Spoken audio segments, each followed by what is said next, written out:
Hey, this is Michelle with the Erica Diaz team, and today I am at the coolest new listing that I have. It's 5 acres of land with a lake view, and it's in a gated community, but not part of the HOA. You're not gonna wanna miss this look.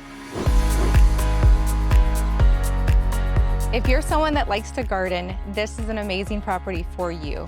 It has fertile and productive organic, perennial, medicinal, and sustainable tree garden with excellent solar rating and microclimate supported by regular breeze, lake, and private Sweetwater well.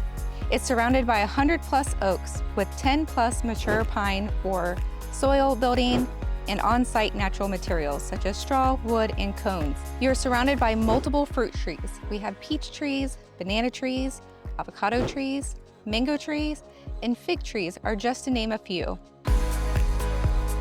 This property offers multiple home sites with one current home at 1,600 square feet.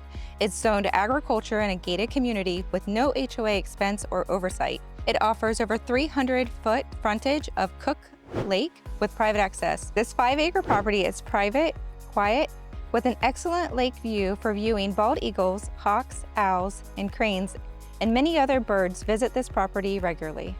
I hope you enjoyed our property tour. If you would like to have more information or schedule your private tour, please give us a call today.